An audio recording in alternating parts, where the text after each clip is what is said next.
On the afternoon of July 6th of 2018, listeners who were tuned in to Utah Public Radio heard this song for the very first time.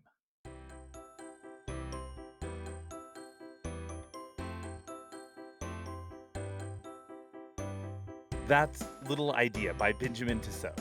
And it has been the theme song for Undisciplined for, as of today, 300 episodes. Now, back when we started this program, our shtick was a little bit different. When we began, the format included interviews with two people, a natural scientist and a social scientist. And then, as we liked to say back then, we would lock them into a room together and force them to talk about life. On that very first episode, for instance, we welcomed an ecologist who had just published a study that showed a fascinating association between different non native species in Hawaii. Our other guest was an economist whose recent work had demonstrated a frightening connection between social media and police violence. Those are two very disparate fields of research. But what happened on that day immediately felt special. So now then for an introduction, Veronica, I'd like to introduce you to ecologist Karen Beard. And Nice Karen, I'm really happy to introduce you to economist Veronica Poza. Nice to meet you.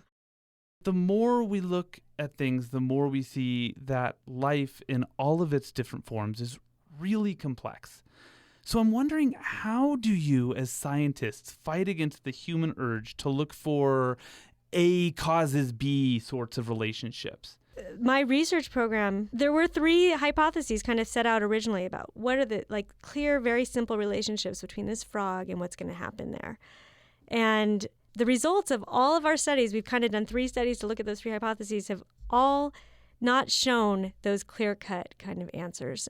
And ecology is kind of like that. It's a messy field. There's always hundreds of species out there interacting with each other. And a lot of times the relationships aren't like a super strong interaction that then leads to another super strong interaction. A lot of times it is more complicated and dilute. And then how do you explain that? I think that's hard because people do want a simple answer. And a lot of times our research doesn't necessarily show a simple answer.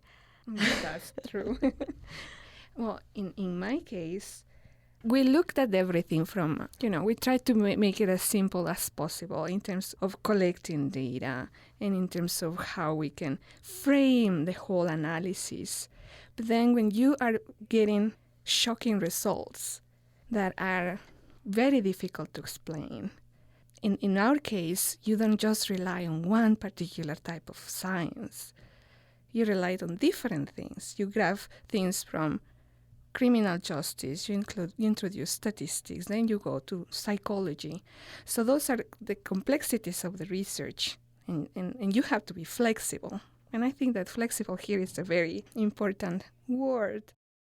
What followed was a really interesting conversation about how the research being done by both of these scientists was about how people act when they get new information. And I had a sense on that day that they could have kept talking for hours. But sadly, because we're almost out of time, I've got to break in and break this up. Our show is only 26 minutes long. And it fell to our first producer, Alyssa Roberts, to take these conversations and cut them to the exact right amount of time for our broadcast window on Utah Public Radio.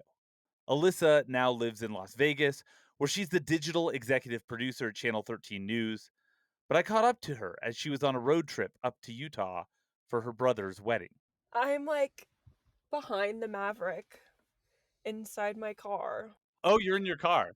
But yeah, surprisingly quiet. We didn't know the acoustics would be so good. When we first conceived of this program, Alyssa was an intern at Utah Public Radio. I never would have thought that I would be as interested in science as that show made me. So when I first asked you to be the producer of Undisciplined, you were like, ugh, science? Kind of. I'm learning so much right now. Mostly I just love podcasts, and I was like, yeah, let's try it. Let's see where it goes. And then it was really interesting.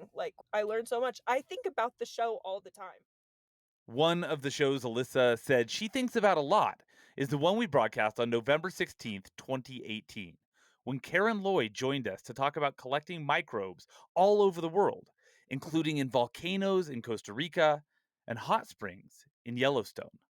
You have to be really careful because sometimes, especially in places like Yellowstone, which is a massive volcano basically, there will be precipitates. So there will be these things that look like solid ground up to the edges of the hot spring, but they're not. So the rule is if there's no grass growing there, don't put your foot there because you're going to break through. We paired Karen Lloyd up with Jacob Freeman, who uses trash to study the synchronous rise and fall of societies. And their conversation, it was a blast to listen to. But to be honest, it didn't always work out that way. Not often, but sometimes it was a little bit of a struggle to get two researchers from very different backgrounds to connect. Although Alyssa reminded me that it almost always worked out in the end. I don't remember a time where I walked away feeling like, oh, we didn't really ever get there. Like, we didn't really ever get them to find something that they had in common. Back in those days, we generally tried to have at least one guest in person, either at the UPR studios on the campus of Utah State University in Logan or the KCPW studios at Library Square in Salt Lake City. But when the COVID pandemic hit, like a lot of people, we were forced to figure out how to keep this show going from home. And so we moved to a one guest format. And this was right around the time that Alyssa moved to Vegas and handed her responsibilities off to another Utah State University journalism student, Naomi Ward. These days, Naomi is the communications coordinator for the Math Counts Foundation, which is a nonprofit organization that provides extracurricular math programming for hundreds of thousands of students each year. And even though she's no longer a radio producer, when I contacted her recently, she wanted to make sure that our conversation sounded really good.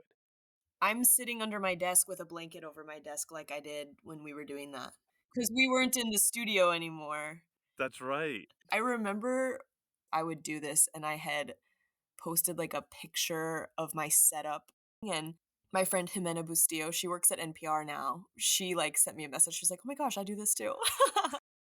Although the format shift was sort of forced on us by the pandemic, I really came to like it because it gave our guests more time to explain their research. We did this one episode with an art historian who talked about a painting or a mural of some monkeys. That was one of my favorite ones ever. For a long time, researchers assumed that the blue-colored monkeys depicted on a certain 3,500-year-old painting in Greece were from Africa, which is, of course, just across the Mediterranean. But then along comes an archaeologist and art historian named Nikki Pareja. Her team had shown that the monkeys on the mural much more closely resembled gray langurs from South Asia, not vervets or baboons from Africa. Our Hanuman langurs from India carry their tails in S shapes and C shapes. And there's, of course, a range there in between. And then we have vervets from sub Saharan Africa who also have a range of tail positions, but their tails have different types of postures and they don't exhibit that kind of carriage as often as langurs do. But the problem with the assumption that these were langur monkeys is that it wasn't thought at that time that there were trade routes between Greece and South Asia. But there was another clue. So we had to kind of back up and think, okay, is there any possible way that we can find any evidence for this kind of connection? And the more you look, the more you find.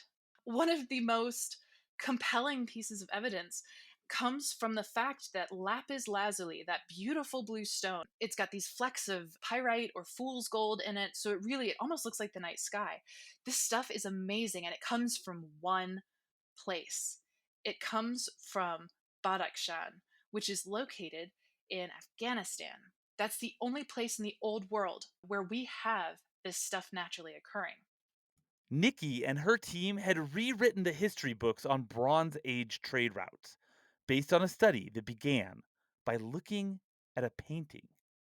I just thought that was so mind-blowing. And that episode really, really stuck with me. I thought that was so, so cool. When I had first decided to do this job, I felt really intimidated by not thinking that I could do anything related to STEM because I had never felt like I was good at math or science or that it came naturally to me. But I did really like that a big focus of the show was science communication and making STEM topics digestible for lay people. I feel like this job did a lot for making me feel confident that I could understand STEM work and be interested in it. Our program hasn't just helped producers like Alyssa and Naomi fall in love with science and become more confident about working in STEM fields. It helped me too. And in fact, it was during Naomi's tenure as producer that I decided to take a big leap from being a science communicator to being an actual scientist. And I accepted an invitation to study for my doctorate in climate science at Utah State University. In the first couple of years of that PhD program, I was still a full time professor of journalism, and I was writing and co writing books about science, and I was hosting this show as well. And so we went looking for an interim host. The person we found was Shoshana Buxbaum.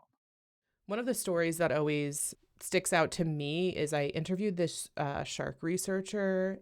I remember her telling me that sharks are covered in dermal denticles. So basically, sharks are covered in little teeth. And I was just like, what? This is the interview you did with Elizabeth Seibert, right? Yes, yes. Most shark fossils that people think about are in fact shark teeth, and we know that sharks shed their teeth throughout their lifetime. But it turns out that their dermal denticles, their scales, they're actually made of the same material as their teeth and actually have the same genetic underpinnings. So it turns out that sharks are actually completely covered in modified teeth. And so sharks actually also shed their denticles. A shark goes through like somewhere between 1,000 and 10,000 teeth in their lifetimes, but on just a square inch of their body, they have that many denticles. We don't have the luxury of saying, oh, we want to work with only shark teeth because they're pretty rare. And the denticles, because you're going to have thousands of times more than denticles than teeth, are what we end up working with in those kinds of sediments. When a researcher tells you something that just like makes your jaw drop, my favorite thing when that happens is the researcher just kind of like tucks it in like as if it's like the most fundamental basic fact in the world. And you're like, excuse me? Like what? That's my favorite, honestly. We were sad to see Shoshana go, but we were also exceptionally proud to say where she was going. She graduated from our program to the nation's most listened to program on science, Science Friday, where she's a producer working on stories focused on health, psychology, and the environment. Honestly, I will say that like you giving me this opportunity to guest host UnDisciplined is like not the reason, but very much part of the reason that I got my job at Science Friday. And like giving me that opportunity was invaluable. And I'm so, so grateful that you trusted me. And truly, without this experience, I would not be at Science Friday. When I told KCPW producer Roger McDonough that we were losing our host, he had a suggestion: forest ecologist Nalini Nadkarni. And we figured that was a long shot because Nalini, she's sort of like science royalty. She pioneered the study of Costa Rican rainforest canopies. But to our surprise, she agreed. And for most of 2022, she hosted the program. I mean, at the basis of it was really undisciplined. It was crossing borders. It was connecting ways of knowing and different fields of science to people. And secondly, it was about connecting people who might not have access to go to a lecture at a university campus with the world of academics and of seeking knowledge. And so that's really what attracted me. And I felt it was kind of a miracle that I had the opportunity to do that because you had the setup already created. You think about, oh, well, when a radio person speaks out or does a lecture or does an episode, that benefits the listener. But there was one particular episode that actually benefited me and my colleagues, and that was a article that was written by Carlos Andres Rio Frio. And he's really concerned with how the world of conservation has not really incorporated the plurality of voices that are involved around the world with understanding and protecting nature. And I realized after I interviewed him that, oh my God, this guy is amazing in his understanding of, what's going on with the indigenous voices that have long understood relationships between nature and human, especially mental and emotional health. In my work, I ask like, How is depression in indigenous communities in the highlands of Ecuador? Is it the same that I'm seeing in these big manuals like the DSM, the Diagnosis and Statistics Manual, the way disease or mental illness are described? Would it be the same if I go to a rural community and try to pass like a clinical check, a screening? And the summary of all that work is that no, it is not the same. And one central core aspect of indigenous psychology is precisely nature. They call it Pachamama, Mother Nature. And it's not a thing, it is a whole where human beings are embedded. So that means that standardized tools that we use in psychology won't be able to capture mental health issues in populations like the ones I work with. And so I contacted him, and we've had amazing interactions. And we've actually now brought him in on the board of this national group that's involved with nature and human health. So that was an example of how I, as the radio host, was able to benefit from this, in addition to all the people who listened to that particular episode and realized that, hey, it's not just Western science that's interested in these kinds of issues. Claire Scott was Undisciplined's producer during Nalini's tenure as our host. Claire is now a journalist working for KSL News Radio. How are you, man? What's up? I'm good. I was working this morning, so my voice might be a little tired. I was anchoring. So, yeah, once I graduated, I got a job working for KSL News Radio, and I was working digital stuff at first, part-time, but quickly got offered a position full-time producer. And once in a while, you jump in and you anchor.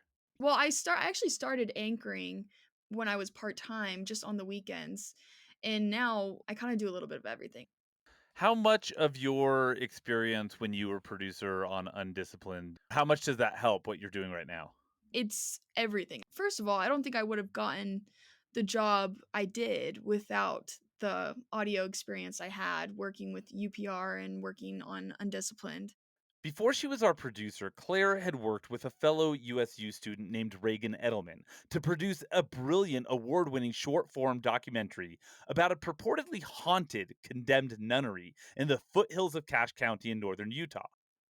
I was already making up these stories in my head. Like, I was sure I was gonna get killed or that something supernatural and scary was out there. Like, I kept peering out the window and being like, ah! But it was literally just that darkness making all of it happen. So basically, you're scared of the dark. Okay. Kind of. But here's the deal. Anyone should be scared of the dark when it's that dark. My point is that I can almost understand how so many obscure, scary stories got started. Because the nunnery episode had been so good, I asked Claire and Reagan to tag team on an episode of Undisciplined. And they did, producing another award-winning episode on what might happen to Utah ski resorts under continued global warming. Obviously, we did go up together and talk to people who were like skiing, and they were in the parking lot, and that was so fun. There were so many interesting people there. But I also went skiing myself with my dad because I knew that I was doing this, and he offered, and I was like, of course, let's do it. I'll get some natural sounds. And I used to ski when I was younger, but this was the first time I'd skied in years, and it was a nightmare. And it's funny to look back because I don't think I ended up using any of the audio of me skiing because the audio is me falling down the hill and screaming. It was my first run down, and my dad left me, and I was by myself, and it was icy, and I just tumbled the whole way. And I listened back to the audio, and you can just hear me screaming for like 2 minutes straight. When Claire left us for KSL Radio, Reagan Edelman was the logical choice. And while our other producers stayed mostly behind the scenes, from the start, Reagan didn't want to just produce, but to guest host as well. She was also the first producer we had who was already really into science from the start. Well, it's really an excellent thing for me because I love science. I am a huge nerd. I love to learn. So being able to just learn about a different topic once a week has been just the best of both worlds for me because it's able to activate the producer part of my brain in the communications part, and then it scratches that science itch. As you know, I'm a whale nerd, and as I'm sure our listeners know, I'm a wolf nerd because I don't stop doing wolf episodes. But Undisciplined has also helped me really expand my knowledge on climate change, obviously, but also really niche, weird subjects that I never would have looked into, just ranging from so many different walks of science that I didn't even know existed. What do you think the episode that you produced that you like the most is?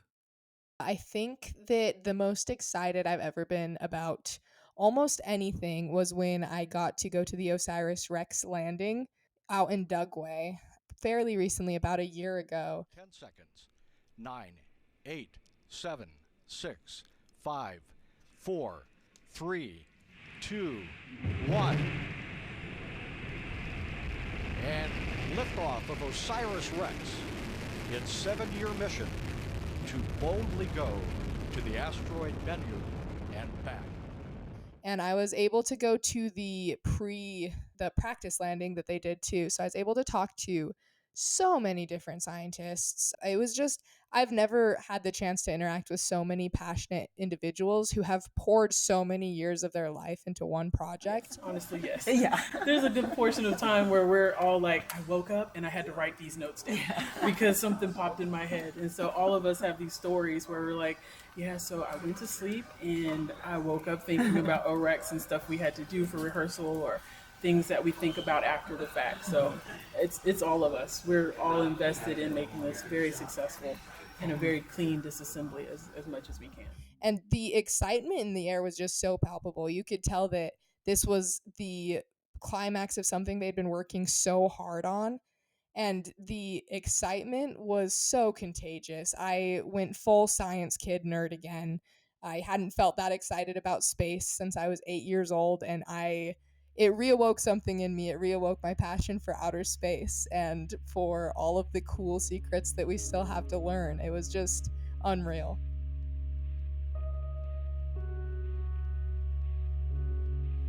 That's what we're trying to do for our listeners each week. With physiologists and political scientists, anthropologists and aerospace engineers, psychologists and geneticists, biologists and sociologists and climate scientists and neuroscientists and entomologists and oncologists and chemists and engineers and venomologists. We've done episodes on the physics of fried rice and how humans might soon live to be 150 years old and what space sounds like and why people love dogs. And I feel really fortunate to have been the host of most of these episodes and the executive producer of all of them. But I absolutely could not do this without our team. And so I'd like to give thanks to the team at Utah Public Radio, which produces this program, and to our producers Reagan Edelman and Claire Scott and Naomi Ward and Alyssa Roberts, and to assistant producer Maxime Dorian, to interim hosts Nalini Nedkarni and Shoshana Bucksbaum, to guest hosts Dayton Olander, Ellis Julin, Matthew Wappett, and Ashley Rohde, and to Benjamin Tissot, who wrote our theme music. And to all of our guests, something like 425 of them over 300 episodes. Thank you so much for sharing your stories with us. You know, it's a tough time for science right now. In public opinion polls, Americans still overwhelmingly say they have a lot of trust in science and scientists. That's been true, too, in surveys conducted in countries across the world. But here's the thing. Science can be slow. It takes a lot of very basic, fundamental, and even sometimes boring research to lead eventually to world-changing discoveries. And there are a lot of people out there who don't understand that.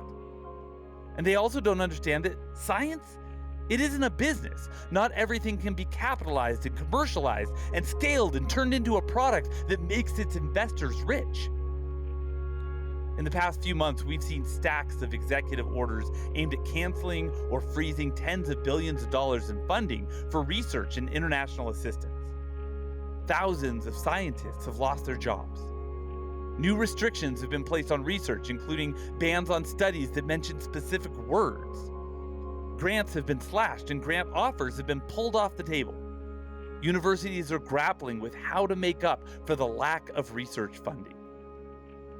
In a recent editorial, the editors of the journal Nature wrote that it is hard to put into words the extent of the damage being done to the U.S. research enterprise, which is of almost incalculable value, both to the nation itself and to the wider world. And you know, I can't tell you that everything will be okay eventually, but I do think it will. Over 300 episodes of this program, I've been amazed again and again at what scientists can accomplish. And sure, you can slow that progress down, but you can't stop it. I'm Matthew LaPlante. Thanks for listening. Now go have big ideas.